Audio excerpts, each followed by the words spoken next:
Bonjour à toutes et à tous, bienvenue dans cette nouvelle vidéo. Aujourd'hui, je fais la nouvelle version d'une vidéo qui vous a beaucoup plu il y a quelques années, mais je suis obligée de réadapter parfois mon contenu parce que les choses changent. Donc je fais une nouvelle version de ma vidéo. Quelles questions pose le jury à l'oral? Car tout simplement, ce n'est plus le même décret qui est applicable actuellement. Vous avez depuis 2021 un nouveau décret qui est paru. Cela a changé les modalités pour entrer à l'école d'auxiliaire de puériculture. Avant, vous deviez apprendre des thèmes sanitaires et sociaux pour passer votre oral d'auxiliaire de puériculture. Maintenant, c'est un entretien de motivation, donc un oral d'entretien de motivation. Vous n'avez plus besoin d'apprendre les thèmes sanitaires et sociaux. Donc pour l'épreuve orale d'auxiliaire de puériculture, d'ailleurs j'ai fait une vidéo là-dessus complète, je vous la mets dans la description. Là, on va parler seulement des questions que vont vous poser le jury. Je ne vais pas vous parler du déroulement de l'épreuve, j'en parle dans ma vidéo dédiée à l'oral d'auxiliaire de puériculture. Là, on va vraiment se focaliser sur les questions que vous pouvez rencontrer à l'oral afin que vous puissiez les préparer. Il faut vraiment que vous appreniez à y répondre en amont pour ne pas être surprise le jour J. Dans cette vidéo, ne soyez pas surprise si parfois des questions vous semblent un petit peu poussées, un petit peu dures. L'objectif, c'est de vous préparer pour que le jour J, vous ayez plusieurs cordes à votre arc et que vous ne vous laissiez pas déstabiliser par aucune question qui se présente. Donc, je vais vous énumérer la plupart des questions que vous allez pouvoir retrouver et les attitudes en fait, du jury envers vous pour que vous puissiez être prête le jour de l'oral. Sachez qu'il y a des jurys qui peuvent être complètement silencieux. Donc là, c'est très déroutant pour les élèves parce que dans ces cas-là, ils se disent « Oh là là, mais j'ai préparé un discours, je voulais leur montrer que je connaissais ça, mais on m'a pas posé la question, on m'a pas laissé finir, etc. » Donc vous pouvez être déçus. Ce n'est pas parce qu'on vous laisse pas finir ou qu'on ne vous pose pas les questions auxquelles vous vous attendez que c'est négatif. Des fois, c'est une façon juste d'agir des membres du jury. N'interprétez pas ce que vous voyez. Mais pour ceux qui vous poseront des questions, voilà à quoi vous pouvez vous attendre. Déjà, on peut vous demander tout simplement pourquoi vous voulez devenir auxiliaire de puériculture. La plupart des élèves ne savent pas répondre clairement pourquoi elles veulent devenir auxiliaire de puériculture. Sachez répondre. Dire que vous aimez les enfants n'est pas suffisant. Dire que vous êtes maman, que vous avez accouché et que ça vous a révélé, ce n'est pas suffisant. Ce n'est pas dans ce sens-là qu'il faut baser votre réponse. Vous devez trouver votre pourquoi et ce pourquoi, il est absolument personnel. Je ne peux pas dire un pourquoi général et que vous allez toutes dupliquer le jour J. Ce pourquoi est hyper personnel et c'est pour ça d'ailleurs que je conseille à toutes mes élèves de prépa en ligne lorsqu'on prépare les coachings. J'ai regardé mon téléphone parce que j'ai fait 2 coachings avant de commencer cette vidéo avec Rizlen et Sophie si vous me regardez. Donc du coup c'est pour ça que je regardais mon téléphone parce que je sors de coaching et justement j'expliquais à mes élèves pendant le coaching lorsqu'on faisait un plan, que ce soit pour la rédaction ou pour l'oral, j'expliquais qu'il fallait être hyper spécifique, hyper personnel et cette réponse-là, on ne peut pas vous la voler parce qu'en fait, c'est votre histoire, c'est le pourquoi il est en vous, c'est à l'intérieur de vous, c'est dans votre trip. Il n'y a que vous qui pouvez savoir pourquoi vous voulez devenir auxiliaire de puériculture et vous devez apporter cette réponse-là. Cette réponse ne peut pas être type, il faut vraiment aller la chercher en vous. Ensuite, on peut également vous demander quelle qualité avez-vous qui vous semble être un avantage pour être auxiliaire de puériculture ou alors on peut vous demander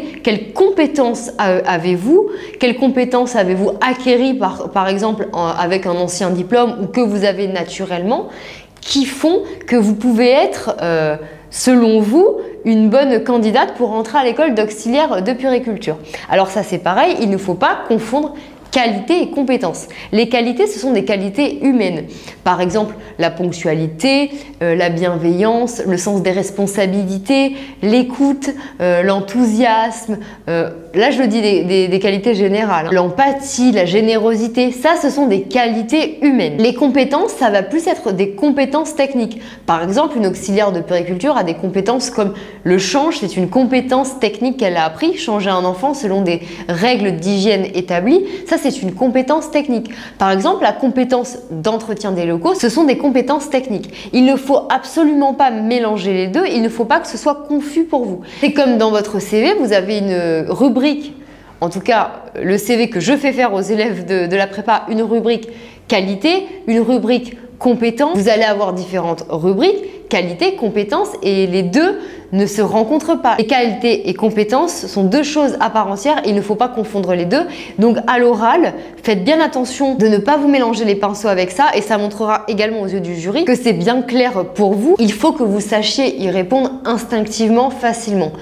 Un oral, ça ne se subit pas. Lorsque le jury vous pose des questions, il est anormal qu'au préalable, vous ne vous soyez pas préparé à recevoir ce genre de questions. C'est quand même assez basique pour un entretien d'oral d'avoir des questions sur pourquoi vous voulez faire ce métier, quelles sont vos qualités, quelles sont vos compétences, c'est quand même assez basique. Si vous ne répondez pas correctement à ces questions, ça montrera clairement que vous ne vous êtes pas préparé, car ce sont des compétences quand même qui sont assez basiques.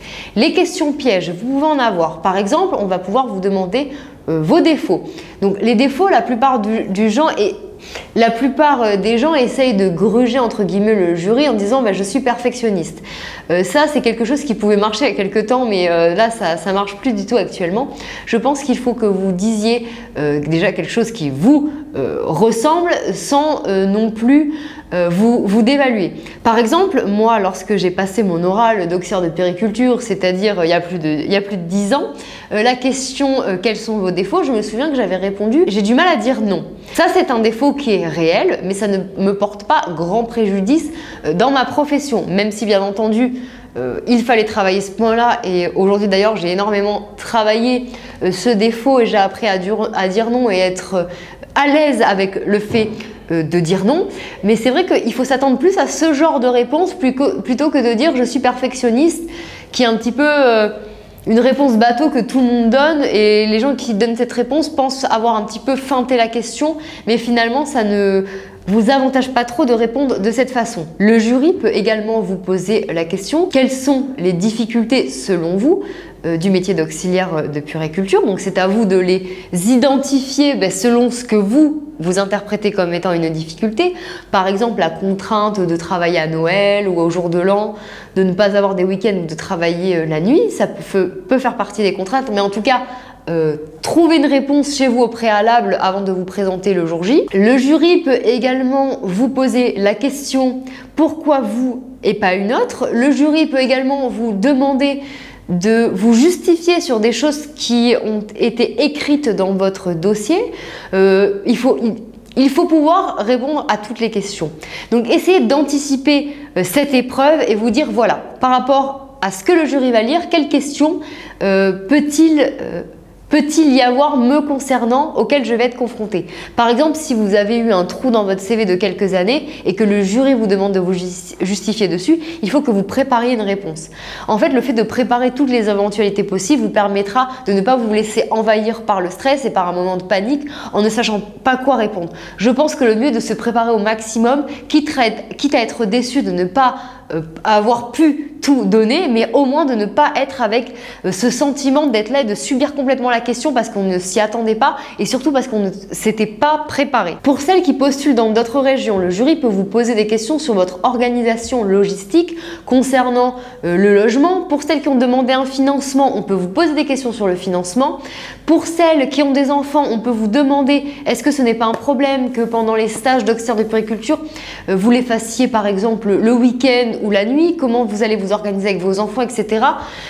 Parlez également de votre organisation avec vos impératifs du quotidien, montrez que vous êtes renseigné pour le financement, montrez que vous êtes renseigné pour le trajet, pour l'organisation globale. C'est vraiment très important de savoir répondre à cette multitude de questions. Donc en résumé, parce que cette vidéo reste un résumé du travail que nous fournissons, que ce soit dans nos programmes et notamment dans notre prépa en ligne, je ne peux pas passer autant de temps à vous parler de l'oral tout simplement parce que vous êtes trop nombreuses à me parler et que pour bien travailler, il faut faire des choses spécifiques.